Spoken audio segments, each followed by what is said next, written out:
আসসালামু আলাইকুম। Shimul memorial north south school and কলেজের সকল শিক্ষার্থীকে স্বাগত।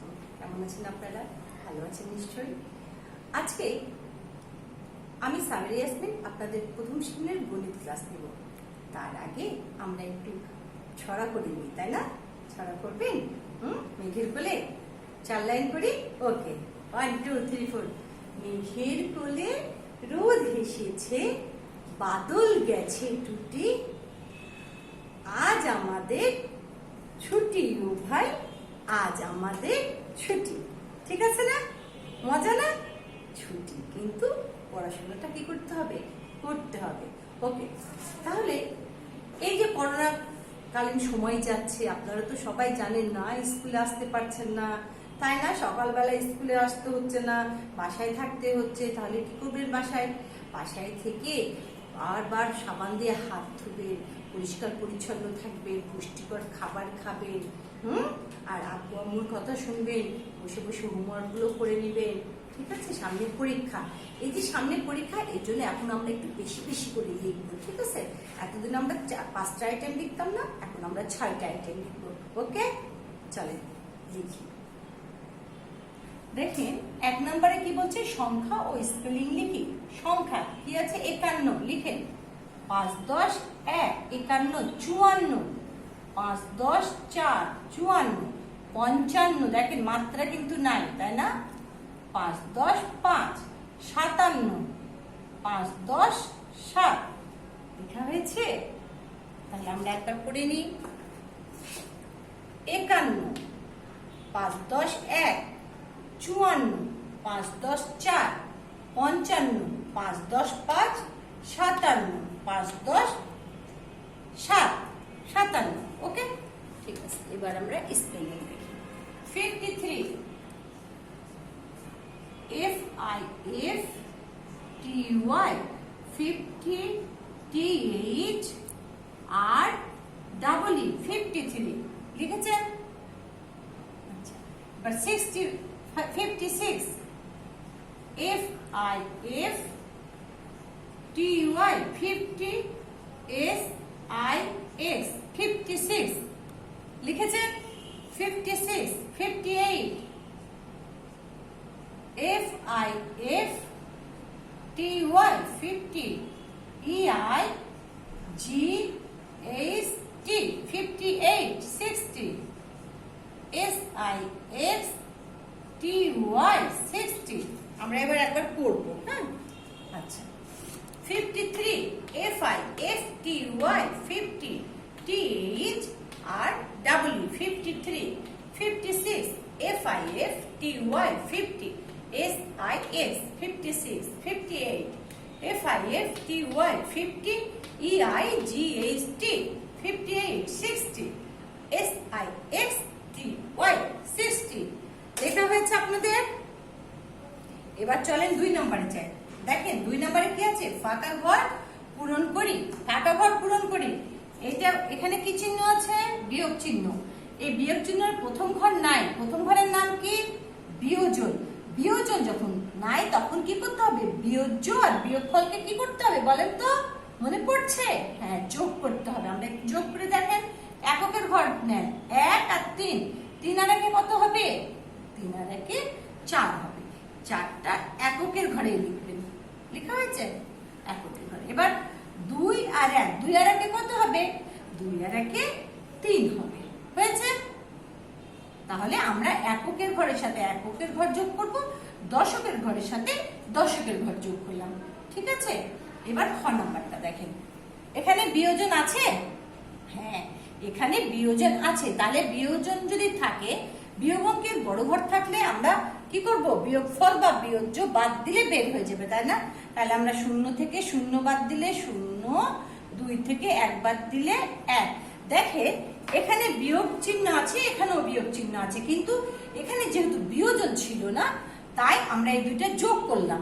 আর এখানে যেহেতু বিয়োজন আছে তাই আমরা বিয়োজন থেকে কি করলাম? বিয়োগফলকে বাদ দিলে আমরা বিয়োজ্য পেলাম। মনে থাকবে? ওকে, এখন আসেন যোগ চিহ্ন। যোগ কি বলেছি? যোগ যদি এই পাশে ফাঁকা থাকুক আর এই পাশে ফাঁকা থাকুক, যোগ থাকলেই বিয়োগ হবে। দেখেন তো 4 এর পর কত গেলে 9 হবে? 4 এর পরে গণেন 5 6 7 8 9 কত হলো 5 6 7 8 9 তাহলে 5 হলো 5 লিখেন লিখেছেন এবার আসেন দেখেন এখানে কিন্তু প্রথম ঘরটা আছে না কিন্তু আমরা কি বলেছি এখানে যোগ চিহ্ন থাকলে আমরা কি করব এটা থেকে বাদ দেব এখন 12 থেকে 12 বাদ দিলে কি হবে 12 থেকে 12 বাদ দিলে 0 12 থেকে 12 বাদ দিলে 0 ঠিক আছে আপনারা আবার যেন যোগ করে দিয়েন না মনে থাকবে তাহলে আমরা 12 থেকে 12 বাদ দিলে 0 হবে লিখেছেন ওকে এখন চলে আমরা 3 নম্বরে যাই আজকে দেখেন সঠিক উত্তরে টিক চিহ্ন দিই আমরা সঠিক উত্তরে টিক চিহ্ন দেব কি বলছে ওজন পরিমাপের ক্ষুদ্রতম একক কি ওজন পরিমাপের মূল একক মনে আছে মূল একক হচ্ছে গ্রাম আর ওজন পরিমাপের ক্ষুদ্রতম একক কি ওজন পরিমাপের ক্ষুদ্রতম একক হচ্ছে মিলিগ্রাম ওজন পরিমাপের ক্ষুদ্রতম একক হচ্ছে মিলিগ্রাম দেয়া হয়েছে আচ্ছা আধা কিলোগ্রাম সমান কত গ্রাম আপনাদের কি মনে আছে 1 গ্রাম 1 কিলোগ্রাম সমান কত গ্রাম কে কে বলতে পারেন হ্যাঁ 1 কিলোগ্রাম সমান 1000 গ্রাম তাহলে আধা কিলোগ্রাম আধা কিলোগ্রাম সমান কত গ্রাম হবে यस 500 গ্রাম তাহলে আধা কিলোগ্রাম সমান 500 গ্রাম হয়েছে লিখেছেন দাগ দিয়েছেন ঠিক চিহ্ন দিয়ে ফেলেন এখন এই আধার আবার অর্ধেক এই অর্ধেক আধা কিলোগ্রামে অর্ধেক সমান কত গ্রাম তাহলে 500 গ্রামের অর্ধেক কত 250 গ্রাম হয়েছে 250 গ্রাম ঠিক চিহ্ন দিয়েছেন 250 গ্রাম 12 এর ক্রমবাচক পূর্ণ রূপ কি বলেন তো পূর্ণ রূপ বলেছি সংক্ষিপ্ত রূপ কিন্তু নয় 12 এর ক্রমবাচক পূর্ণ রূপ কি কি 12 তালবর্ষ না দ্বাদশ यस দ্বাদশ তাহলে আমরা 12 পূর্ণরূপে দ্বাদশের চিহ্ন দেব দেখেছেন আমরা আরেকবার পড়ে নিই দেখেন এটা কি হলো ওজন পরিমাপের ক্ষুদ্রতম একক কি মিলিগ্রাম আধা কিলোগ্রাম সমান কত গ্রাম 500 গ্রাম আধা কিলোগ্রামের অর্ধেক সমান 250 গ্রাম 12 এর ক্রমবাচক পূর্ণরূপ কি দ্বাদশ মনে থাকবে চলেন পেজ উল্টান আমরা এখন 4 নম্বরে যাব ওকে 4 নম্বরটা দেখেন রোমান পদ্ধতিতে লিখতে বলেছি আবার 32 কি হবে বলেন কে কে বলবে আমার সাথে x x x i i হয়েছে তাহলে x x x i i কয়টা i হলো একটা i দিলে কি হতো 31 হয়ে যেত দুইটা i তাহলে 32 তিনটে x তে 30 আর 2 32 এবার 33 দেখেন x x x এবার বলেন তো কয়টা i হবে यस তিনটা i হবে i i i হয়েছে লিখেছেন এখন 35 এ দেখেন তো কি হবে পাঁচটা x দেব 35 এ না দেখেন x x x 30 হয়ে গেল না এখন 5 এর v হয়েছে x x x 5 এর v আমরা আরেকবার পড়ি 32 x x x i i 33 x x x i i i 35 x x x v লিখেছেন ওকে এখন আসেন 5 নম্বরে কি বলছে দেখেন অঙ্ক কষে দেখি রনির গল্পের বই আছে 5টি কার গল্পের বই আছে 5টি রনির গল্পের বই আছে 5টি দেখেন এখানে মনে থাকছে 5টি রুমির গল্পের বই আছে কয়টি 3টি তাদের একত্রে কয়টি বই আছে একত্র করাটা কি বিয়োগ না যোগ একত্র করা মানে যোগ বুঝতে পেরেছেন তাহলে একত্রে কয়টি বই আছে আমরা ঠিকভাবে এখন লিখেন সমাধান লিখেন আমরা বড় করে লিখবো না সকল সময় চেষ্টা করব সঠিকভাবে সুন্দর করে ছোট আকারে যেভাবে লেখা যায় যেন আমাদের ভুলটা না হয় ঠিক আছে লিখেন রনির, আপনি গল্পের বইও লিখতে পারেন, বইও লিখতে পারেন। রনির বই আছে কয়টি? 3টি না 5টি? কে বলতে পারে? হ্যাঁ, রনির বই আছে, কিন্তু 3টি লিখলে কিন্তু ভুল হবে। রনির বই কিন্তু 5টি আছে, একটু দুটো লিখেন। 5টি লিখেছেন। এখন কি বলছে? রুমির গল্পের বই আছে, তাহলে লিখেন রুমির বই আছে। কয়টি বই আছে রুমির? 5-এর এই পাশে লিখবো না ওই পাশে লিখবো না 5-এর নিচে লিখবো? হ্যাঁ, 5-এর নিচে লিখবো। 3টি। তাহলে আমি কি বললাম? একটা চিহ্ন দেন। কি বলেছিলাম বলেন তো? একত্র করা মানে কি হবে? যোগ হবে। তাহলে একটা দাগ দিয়ে সুন্দর করে একটা যোগ চিহ্ন দেন। তারপর লিখেন অতএব তাদের একত্রে কথাটা লিখবেন, ঠিক আছে? একত্রে আপনি গল্পের বইও লিখতে পারেন, বইও লিখতে পারেন। আমরা জায়গাটা এর জন্য একত্রে বই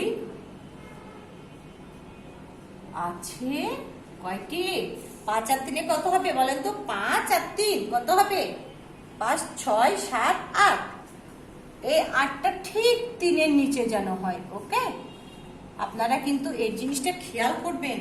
উত্তর লিখবেন সবাই। উত্তর না লিখলে কিন্তু মার্ক কাটা যাবে। উত্তর 8টি। এখন দেখেন, আমি আরেকবার অঙ্কটা পড়ি, আপনারা আমার সাথে দেখেন। রনির গল্পের বই আছে 5টি, রুমির গল্পের বই আছে 3টি, তাদের একত্রে কয়টি গল্পের বই আছে? তাহলে আমরা কি করলাম? আমরা লিখলাম রনির বই আছে কয়টি লিখলাম, এখানে 3টি লিখলাম না 5টি লিখলাম? 5টি। এইভাবে লিখতে হবে। আপনারা যদি রুমির উলট পালট করে লিখেন, আপনাদের উত্তর কিন্তু একই আসবে, 8ই আসবে, কিন্তু অঙ্কটা ভুল হবে। আর রুমির বই আছে 3টি, মনে থাকবে? অতএব তাদের বই আছে মোট 8টি। এবার আসেন আমরা একটু নয়ন ঘরের নামতাটা লিখি। তার আগে আমরা একবার পড়লে মুখে মুখে বলি, তাহলে আপনাদের মুখস্থ হয়ে যাবে, তাই না? 9 একই 9, 9 2 18, 3 9 27, 4 9 36, 5 9 45, 6 9 54, 7 9 63, 8 9 72, 9 9 81, 9 10 90। ওকে, চলো এখন আমরা লিখি। 9 একে 9, 9 2 18, 3 9 27, 4 9 36, 5 9 45। হয়েছে? আগে লিখে নেন। তাহলে 9 একে 9, 9 2 18, 3 9 27, 4 9 36, 5 9 45। ঠিক আছে? এবার চলো 6 9 54, 4টা একটু সুন্দর করে দিবেন। 7 9 63, 8 9 72, 9 9 81, 9 10 90। তাহলে কি হলো? 6 9 54, 7 9 63, 8 9 72, 9 9 81, 9 10 90। আপনাদের লেখা হয়ে তাহলে চলে। এবার আমরা একটু মৌখিক পড়ে নিই। ওকে, চলে। এখন আসেন আমরা একটু মৌখিক পড়ি। মৌখিকে কি আছে দেখেন? 59 5 10 9 এর সঠিক বানান কি? সঠিক বানান দীর্ঘ দন্ত ন, মূর্ধন্য সহায়কার ট। এখানে যদি দন্ত স দেন হবে? হবে না। 59 62 এর সঠিক স্পেলিং বলুন। SIXTY 60, TWO2, TWO2। আবার মনে করেন TOW না, TWO2। গুণের বিপরীত প্রক্রিয়ার নাম কি? বিপরীত মানে উল্টো, তাই না? গুণের বিপরীত প্রক্রিয়ার নাম কি? উল্টোটার নাম কি? ভাগ। তাহলে গুণের বিপরীত প্রক্রিয়ার নাম ভাগ। গুণের প্রথম রাশির নাম কি? আপনাদের মনে আছে কারো গুণের প্রথম রাশির নাম? হ্যাঁ, গুণের প্রথম রাশির নাম গুণ্য। গুণের প্রথম রাশির নাম গুণ্য, মনে থাকবে? গুণের প্রথম রাশির নাম গুণ্য। ভাগের রাশি কয়টি বলুন? ভাগের রাশি কয়টি? কে কে বলতে পারে? ভাগের রাশি 4টি। 4টি কি কি মনে আছে? ভাজ্য ভাজ্য, ভাগফল, ভাগশেষ। মনে থাকবে? কয়টি? 4টি। কি কি? ভাজ্য, ভাজক, ভাগফল, ভাগশেষ। ওকে, আজকের মতো পড়া শেষ। এখন আমরা কি করব? এখন আমরা নেক্সট যে কি আছে দেখেন, নেক্সট যে আপনাদের এই সিটের উপরে কি নেওয়া হবে? রিভিশন ফিডব্যাক নেওয়া হবে। ওকে, রিভিশন ফিডব্যাকটা সুন্দর করে পরিষ্কার করে লিখবেন, যেন আম্মুর দেখতে কষ্ট না হয়, তাই না?